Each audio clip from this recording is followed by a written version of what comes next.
Plantão de dúvidas. Então esse daqui é um espaço onde eu respondo algumas perguntas aí dos meus seguidores das redes sociais, do YouTube, do Face, do Insta, tá? Então vocês deixam lá as perguntas e eu vou selecionando algumas que eu acho mais interessante ou algumas que são recorrentes e eu respondo aqui no Plantão de Dúvidas. Então esse daqui é o episódio número 2, então é o segundo Plantão de Dúvidas que eu estou fazendo aqui para vocês. E hoje eu vou responder perguntas de diferentes assuntos aqui, tá? Então primeiro eu vou responder para minha amiga Raquel, um beijo Raquel. Batata doce, né? Quando ela floresce, significa que está no ponto de colheita? Vocês vão saber isso aqui hoje. A cinza de madeira, se eu usar a cinza de madeira na minha terra, no meu solo, ao invés de usar o calcário, eu consigo corrigir a acidez? Ele funciona como calcário? Pode substituir o calcário? Então a gente vai conhecer também isso hoje. E também uma pergunta que foi, acho que a mais difícil de eu responder aqui de todas, que é: quais são os principais livros da agronomia, né? Quais são as literaturas básicas aí para a formação de profissional? Então isso daí vamos ver se eu vou conseguir, tá? Cauda bordaleza, para que é, como é que usa, se ela faz mal, se ela não faz, tá? Que tipo de cauda que é essa? Então eu vou tirar aqui algumas dúvidas também do nosso seguidor aí. E usar o sal de cozinha no coqueiro, eu posso usar? É certo? Para que serve? Essa pergunta é muito boa e acho que vocês vão se surpreender. Vamos lá então começar o nosso plantão de dúvida?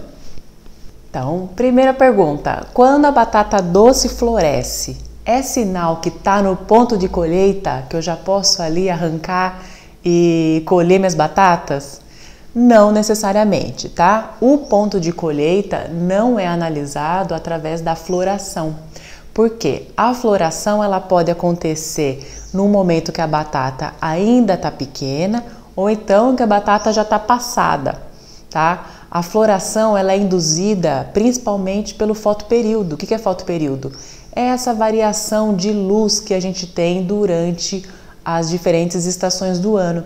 Então, em alguns lugares do Brasil não tem fotoperíodo, mas na região centro-sul, né, do centro para baixo, a gente já tem variação de fotoperíodo, onde durante o verão os dias são mais longos, a gente tem mais horas de luz, e durante o inverno os dias são mais curtos, tá?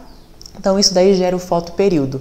Então a batata doce ela é induzida à floração pela diferença de fotoperíodo e outros fatores fisiológicos também. Algumas variedades de batata doce não conseguem induzir a floração. Então, nem toda batata doce vai conseguir induzir a floração. Então, a floração não é um bom parâmetro para você avaliar a hora correta de você plantar, tá? O que a gente usa de parâmetro? A gente usa o dia de plantio. Então, geralmente, a batata doce, ela é colhida entre 120 até 150 dias depois do plantio. Por quê? Porque nesse período, né, de 120 a 150 dias, é o período que ela vai atingir um tamanho ideal para você colher, que é o tamanho de tubérculo entre 300 gramas. Quando a batata doce atinge 300 gramas, é um tamanho ideal que gera mais lucratividade por área. Então, geralmente, a colheita é feita com esse tamanho, tá? Mas você também pode fazer a colheita antes. Quando que vale a pena colher antes? Quando for uma entre-safra do mercado. Então, quando o mercado está desabastecido, né, tem pouca oferta, o preço é maior. Então, se o preço é maior, às vezes vale a pena você ter uma menor produtividade, colher ele ali aos 90 dias, com 100 gramas aproximadamente, que vai compensar, a perda de produtividade vai ser compensada pelo alto valor do mercado. Então você tem que fazer essa análise baseada na produção, tá? No tamanho do tubérculo e não na floração, tá? Outra coisa também, que pra gente que produz o próprio alimento, né, como é o caso aqui na minha produção, na minha horta, né? Então é assim, então vamos supor, se eu tô sem batata doce e ela já tá com 90, 100 dias, vale a pena eu começar a colher, tá? Uma coisa que você não pode deixar é a batata doce velha. Quando ela passa dos 150 dias, né, que é aproximadamente 4 meses, ela já começa a ser muito atacada por fungo, vírus, né, praga, então ela já começa a perder a qualidade e isso não é bom. Então, deu 150 dias, não importa se você vai consumir, se você não tem para quem vender, você colhe, tá? Porque se você colher e escovar ela, limpar e deixar ela armazenada certinha, assim ela vai durar bastante tempo ainda e você pode ir consumindo ou vendendo também se você quiser, tá bom? Então é esse mais ou menos o jeito que a gente faz para saber a hora certa de colher a batata doce. Inclusive eu vou aproveitar essa pergunta para responder uma outra pergunta que foi deixada também lá no Facebook, que é qual é a época correta para plantar batata doce. Aí a pessoa que perguntou, ela é de Minas, né? Então é região sudeste. Então cada região tem uma aptidão para determinadas culturas, né? Então quando é época de plantio, a época de plantio vai depender da região, justamente por isso que eu falei que existe fotoperíodo, né? Existe a intensidade de chuvas de cada região. Então o Brasil é muito grande, então varia, né? Então a gente divide por região. Então a batata doce, agora a gente está em novembro aqui. Em novembro ela pode ser plantada no Brasil inteirinho. Então de outubro até dezembro a gente pode plantar na região Nordeste, Centro-Oeste, Sul, Sudeste, tá? Então no Brasil inteiro você pode plantar de outubro até dezembro. Fora essa data, né? Fora esse período, somente as regiões Norte e Nordeste podem produzir o ano inteiro. Então, a região Norte e Nordeste, ela pode escolher quando ela quer produzir. Então, ela vai escolher produzir, né, quando a oferta é menor no mercado. Então, como eles podem plantar o ano inteiro, eles podem programar o plantio de forma que, quando a gente aqui do Sudeste, Centro-Oeste e Sul não tem a batata para oferecer, eles vão abastecer o mercado, então eles vão ganhar um valor mais alto pela batata, tá? Do que competir quando tá todo mundo nesse balaio, tá? Agora a gente aqui não, a gente vai poder produzir, começar a plantar de outubro até dezembro, né? Então geralmente a colheita vai começar a ser feita aí em janeiro, fevereiro, vai até março, abril, né? A colheita, dando aí os 150 dias máximo. Então, esse período é um período de maior oferta no mercado, então o preço tende a diminuir. Ok? Então, vamos lá para a próxima pergunta. A próxima pergunta é sobre o uso de cinza de madeira substituindo o calcário, tá? Esse vídeo do calcário aí gera muitas perguntas, adoro ele. Então, um seguidor aí perguntou, né? Se pode substituir o calcário, se a cinza tem a mesma capacidade de neutralizar a acidez. Então, a gente sabe que o calcário, ele tem essa capacidade de neutralizar a acidez do solo, né? Então, ele eleva o pH do solo, ele tira a toxicidade de alumínio, ele fornece cálcio, magnésio, né? Então, a cinza de madeira, ela também tem essa capacidade de elevar o pH, retirar a acidez do solo, neutralizar essa toxicidade com alumínio. Ela também fornece cálcio, magnésio. Então, se ela é tão boa quanto o calcário, por que a gente não recomenda a cinza no lugar do calcário? Bom, primeira coisa, se você mora num lugar que não existe nada aí perto, que você não consegue comprar o calcário, você vai ter que usar a cinza, né? Os índios usam a cinza, né? Porque eles não têm acesso. Mas se você tem acesso, o melhor sempre é o calcário e você vai entender por quê. Ó, o que a cinza ela é composta? Então a cinza, ela não tem só cálcio e magnésio, ela tem cálcio, ela tem magnésio, ela tem potássio, muito potássio, tá? O que mais que ela tem? Ela tem o nitrogênio. Comparado com o calcário, quando você faz uma aplicação da cinza, ela tem um menor poder de neutralização. O que é isso? Vamos supor, se você comparar aqui o pH, né? pH e o tempo O calcário, quando a gente joga o calcário, ele demora um tempo para neutralizar, né? Então eu falo para sempre assim, jogou o calcário, tem que esperar aí 15, 30, até 60 dias para poder reagir, porque a reação é lenta. Então, o calcário, ele vai fazer assim, ó.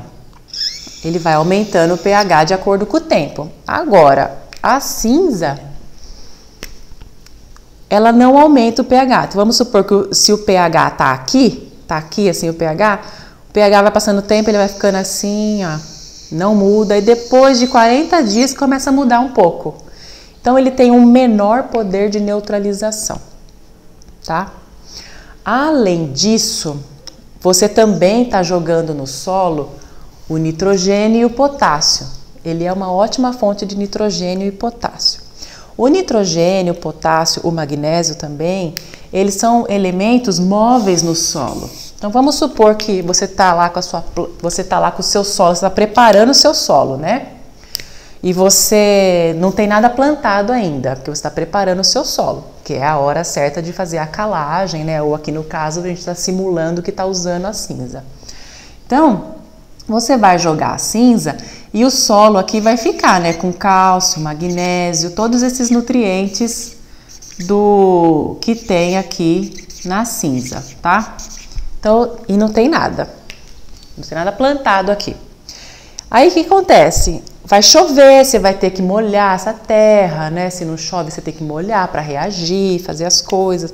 E esses elementos aqui, ó, principalmente o nitrogênio, ele é móvel, tá? Como ele é móvel e tem água e tem chuva, você vai acabar perdendo aqui, ó, porque ninguém tá absorvendo ele. Ele tá parado ali, ele vai embora. Para onde que ele vai embora? Ele vai embora para rio, né? Para águas subterrâneas. E ele pode causar até um problema ambiental. Por quê? Quando esses elementos eles caem nas águas, eles diminuem a oxigenação das águas, tá? Então acaba alterando o pH da água, oxigenação. Então acaba também atrapalhando a parte ambiental dos peixes, das plantas, ok? Então por isso que a gente não utiliza a cinza no lugar do calcário. A gente sempre vai preferir o calcário. Eu vou deixar aqui o trabalho de um trabalho de conclusão de curso muito bem escrito. O autor é o Alisson Silva Costa, em 2019. Eu vou deixar o nome dele aqui, se você quiser procurar esse trabalho, é muito bom. O que ele fez? Ele comparou. Então, ele comparou o uso do calcário com o uso da cinza na produção do feijão calpi. E em todos os parâmetros avaliados, o calcário teve uma melhor qualidade na produtividade, tá? Então, ele avaliou produção, tamanho de raiz, tamanho de folha, tudo. E o calcário é superior a qualquer coisa comparado à cinza, tá? Então, no preparo de solo, o calcário é superior. Então, não tente, se você não puder mesmo, tá? Mas se você puder, acabaram de escrever aí que paga R$1 no quilo do calcário. Então, não é uma coisa cara, você pode usar e você vai ter uma qualidade melhor e também não vai ter riscos ambientais, ok? Quando que a cinza é boa? Então, o que você faz? Você guarda essa cinza para o melhor momento. Quando que é o melhor momento de utilizar a cinza? Quando você já tem uma planta, então você já fez a calagem, você já preparou esse solo, o pH do solo está maravilhoso e você vai lá e já vai plantar, né? Então você plantou, então você está lá com as suas raízes, tá? A planta já tem raízes. Quando você jogar a cinza, ao invés da cinza ser levada, dos nutrientes contidos na cinza ser levados embora, as plantas vão conseguir absorver. Então, porque aqui já tem raiz, já tem uma bombinha que está puxando ele. Então, vai diminuir esse risco ambiental, né? E você consegue utilizar, a planta consegue utilizar na produção dela, na nutrição dela. Então, a melhor coisa de fazer é quando essa planta já está crescida e a gente vai fazer uma adubação, que a gente chama de adubação de cobertura, que é feita quando a planta já está com desenvolvimento, tá? Já está mais desenvolvida, ok? Então, para adubação de cobertura, aqui também tem, ó, tem fósforo também, tá? Na cinza, ela é bem completinha, tem micronutriente. Então, a hora ideal de usar a cinza é como cobertura, tá bom? Aí a dose, vocês adoram saber a dose, tá? A dose vai depender muito do tipo de planta, se é um canteiro, se é linha. Para quem quer saber dose, eu estou programando, né? Estou finalizando um curso onde eu vou ensinar tudo isso para vocês, tá? Dose tem que explicar, não adianta querer falar aqui, ok? Vamos para a próxima pergunta. O que eu vou falar? Qual que é a próxima aqui? Deixa eu ver. Essa já foi. Gente, vou tentar falar dos livros, tá? Vamos ver. Esse nosso seguidor aí, ele perguntou, né? Quais são os livros aí pra gente poder aprender os fundamentos, né? A base. A base da agricultura, gente, é o solo, tá? Da agricultura e da vida humana é o solo. Então, se você souber entender bem o solo, você vai conseguir saber todo o resto, você vai conseguir entender o resto, como é que funciona. Então eu sugiro muito que vocês, quem está interessado em saber a literatura básica, entrem num site que chama Sociedade Brasileira de Ciência de Solos. Eu vou deixar o link na descrição aqui do vídeo, tá? Se você estiver me vendo em outras redes sociais, você procure esse link que eu vou deixar aqui, ó, nessa imagem aqui. E entre lá nos livros, tem os livros de gênese do solo, como que o solo é formado. Tem os livros de fertilidade do solo, né? Tem de microbiologia, nutrição de planta. Então é a base de tudo, todos os nossos grandes manuais, né? As bíblias do agrônomo, estão tudo nesse contexto aí, nesse site, tá? E depois, né, que a gente conhece bem a base teórica, a gente já pode ir pegando os livros mais aplicados. Então você pode aí procurar os livros só de olericultura, né, que é a área que ensina aí sobre as hortaliças. Se você quer a parte de floricultura, né, de flores, aí vai ter os livros de flores, grandes culturas também tem as coisas específicas. Depois você vai se especializando na área, tá? Por exemplo, quando eu me formei, o meu interesse, na verdade eu comecei estagiando com agricultura orgânica. Eu trabalhava em melhoramento genético de morango orgânico. Depois eu fui para os solos. Quando começou as disciplinas de solos, né, aí eu já deslumbrei, né? Falei, é isso que eu quero. Então eu sempre fui nessa linha, né, especialidade. Então se você perguntar para mim, eu vou falar que o princípio primordial agrícola é o solo. Mas realmente, tá? Não é puxando sardinha, não. E aí depois você vai se especializando nas áreas que você quer. Eu continuei nos solos, né? Eu fui para a área de recuperação de área degradada. Eu trabalhava com arsênio no solo. Então eu trabalhei com uma área de mineração de ouro que gerava muita drenagem ácida e tinha contaminação com arsênio aqui no Brasil. E a gente tentava descobrir formas para remediar essas áreas, para plantar em cima dessas áreas, né? Porque a mineração é obrigada a reflorestar, a recuperar a área. Então a gente tentava fazer de tudo, seleção de plantas resistentes, micro-organismos, barreiras geoquímicas, o que você imaginar. E depois, quando eu fui para fazer a minha pós-graduação, né, fui para o mestrado, doutorado, então sempre segui essa mesma linha aí, inclusive com o mesmo elemento químico, que era o arsênio. Aí eu fui para outros trabalhos, mas também com arsênio, em área de recuperação, ok? Trouxe também para mostrar para vocês, ó. Tem esses livros aqui, ó, da Ana Maria Primavesi, tá? Que é agrônoma também, tá? A gente perdeu ela tem pouco tempo, acho que foi ano passado, que ela faleceu, retrasado, não sei. Mas a linguagem dos livros dela lançaram uma coletânea, então reeditaram capa, tá? Então tem uma coletânea, acho que são 5 ou 6 livros, se eu não me engano, eu tenho alguns, não tenho a coleção toda.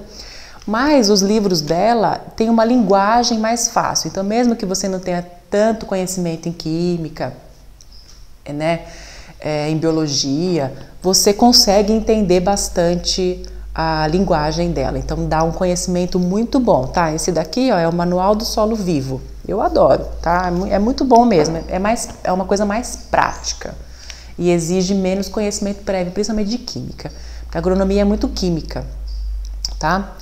Que mais que eu posso dizer aí sobre os livros? E site, gente, tem muito site que vocês podem acessar. Acessem sites de boa qualidade, a Embrapa, os sites das universidades, dos institutos de pesquisa, tem a EPAGRE, que eles são muito ativos nas redes sociais, eles ensinam muita coisa legal, tá?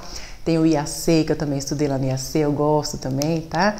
E acompanhe aqui o canal, tá? Em breve eu vou lançar esse curso, que também vai ser uma coisa bem prática, mas é focada para a produção do próprio alimento, hortaliças, né? Do sistema orgânico. E o livro, né? Depois eu vou mostrar o meu... Deixa eu pegar lá meu livro, vocês vão ver. Esse aqui é o livro que eu vou lançar em breve, tá? Vai ter a versão digital, né? Um e-book. Eu imprimi ele aqui para eu poder fazer minhas últimas correções. Então, como eu gosto dessa parte mais teórica também, eu sou uma pessoa acadêmica, né? Eu tenho bastante conceitos também, ó. Então tem os fundamentos e as recomendações. Então não vai ser só uma receita de bolo, mas tem muito fundamento também para explicar as coisas. Porque se vocês sabem o fundamento, vocês aprendem a pensar.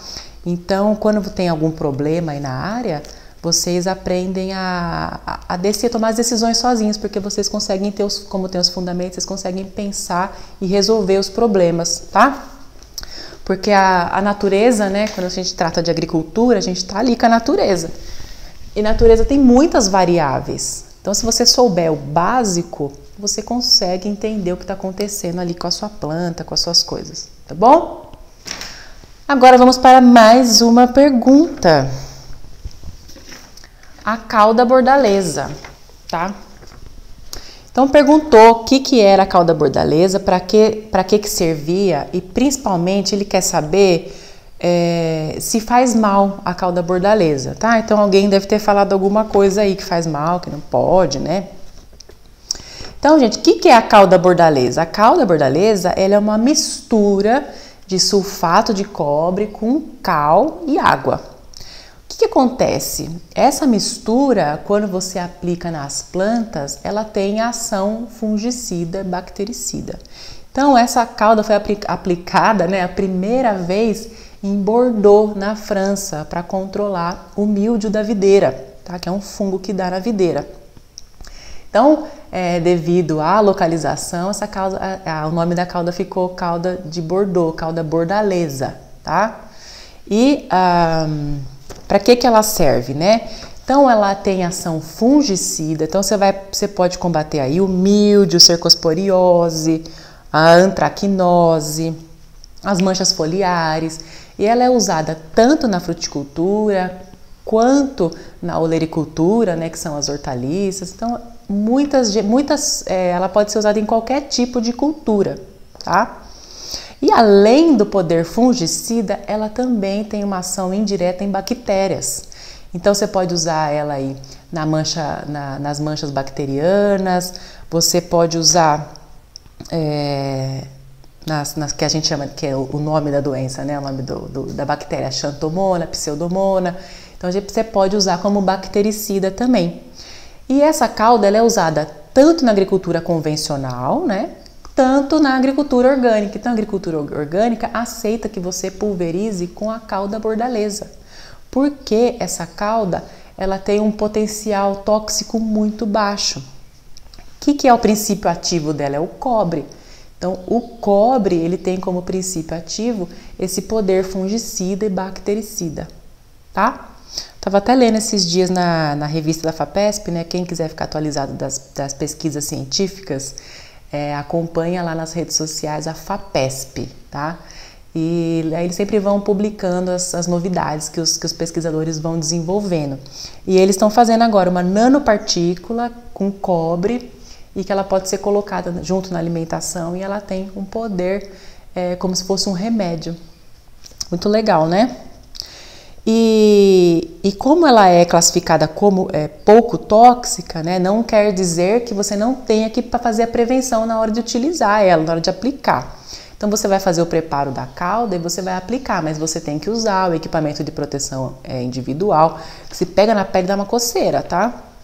Porque o pH dela é muito alto, então ela dá uma coçadinha assim. E se você aplicar, tem um período de carência. Depois que aplicou, você não pode comer as coisas em 7 dias depois da aplicação. Aí passou os 7 dias, você já pode colher e comer, tá? Outra coisa é a reaplicação. Então você foi lá e fez uma aplicação com a bordaleza. Quando você vai fazer uma nova aplicação, porque a doença está bombando ainda, você não conseguiu controlar, você vai ter que esperar um período de 30 dias para fazer outra aplicação com a mesma cauda, porque o cobre é absorvido pela planta. E se você aplicar muito cobre, dá a fitotoxicidade, então vai dar uma toxidez na planta. Então você tem que esperar, tá? Outra coisa, você pode preparar a cauda aí na sua casa, né? Comprando sulfato de cobre, cal virgem ou cal de construção mesmo, aí só vai mudar a dose, tá? Mas você pode comprar a cauda pronta. Aqui eu tenho usado muito a cauda pronta, então tem uma empresa que é a Borda Sul, que ela vende a cauda pronta em sachêzinho pequenininho, em sachê maior, tá?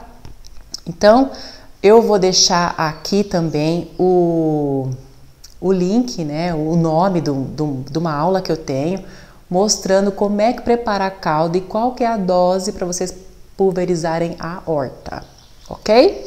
E também vou deixar aqui no YouTube, na descrição do vídeo, o link de uma cartilha da Embrapa, onde ensina você a preparar a sua cauda, tá? Bem legal mesmo. Então vou tentar deixar aqui, porque eu não sou muito das tecnologias, nunca deixei nada. Vou tentar, tá, gente? Vamos lá, vou aprender.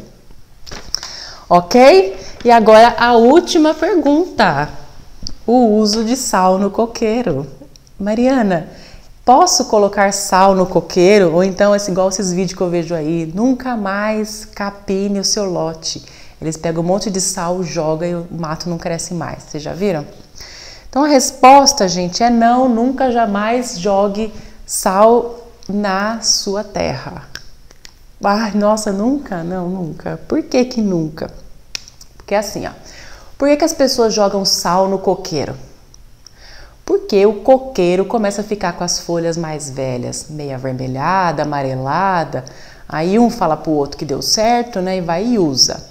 Quando o coqueiro está com as folhas velhas amareladas, é porque está faltando nutriente para ele. Então você olha lá, tem o padrão, né? Todas as folhas mais velhas estão amareladas e um pouco avermelhada.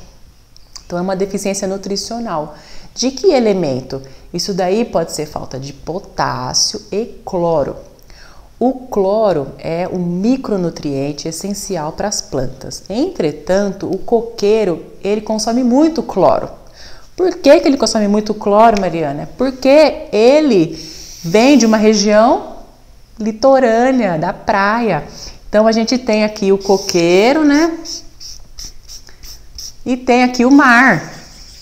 E o mar tem muito sal. Então, essas regiões litorâneas aqui, ó, o que acontece?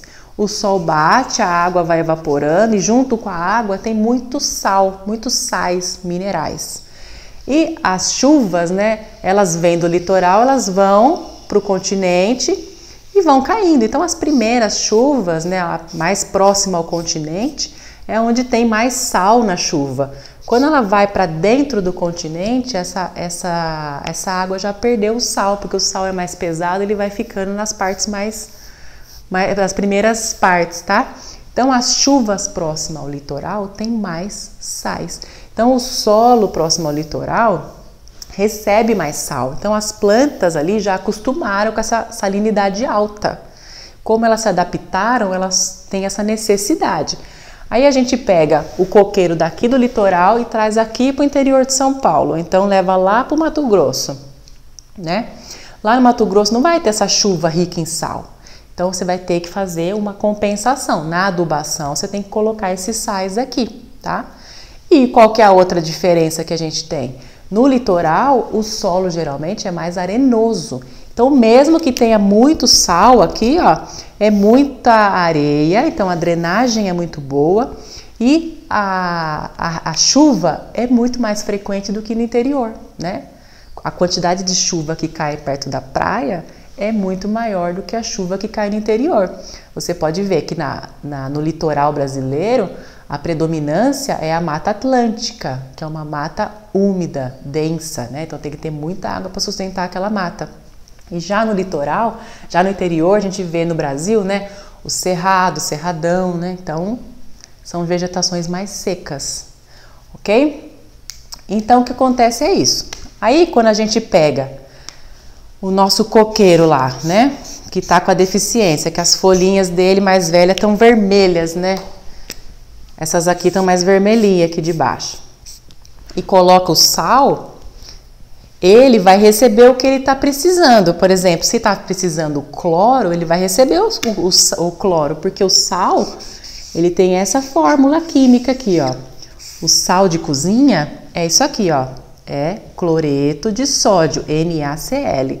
E esse é o cloro que ele precisa. Então, você está mandando o cloro para ele. Então, ele vai melhorar, ele vai ficar bom, tá? Ele vai diminuir essa incidência aqui. Aí você vai contar pro seu vizinho que melhorou, que é para ele usar também, né? Só que o que acontece? Acontece uma coisa que você não percebe, que você não vai ver, que é aqui no seu solo. Então, quando você traz ele aqui pro interior do continente, que tem um solo muito mais argiloso, então o seu solo aqui não é arenoso, o seu solo aqui, vamos supor que ele seja um solo mais argiloso, né? Pesado, com as partículas bem pequenininhas mesmo. Ele tem uma boa estrutura, porque formou aquela estrutura durante milhões e milhões de anos. Então, essa boa estrutura ajuda na drenagem, porque ele é um solo pesado, né? Se ele não tiver uma boa drenagem, ele encharca, né? Os solos mais argilosos, eles tendem a encharcamento. E aí você foi lá e jogou o sal. Então, ele vai ter dois prejuízos, químico e físico. Vou começar pelo físico aqui. Esse solo estava estruturado. Então, ele tinha boa drenagem, ele tinha agregação, então ele tinha ar também, como ele tem muitos agregados. E o que acontece? Você jogou o cloro, melhorou, mas você jogou o sódio também.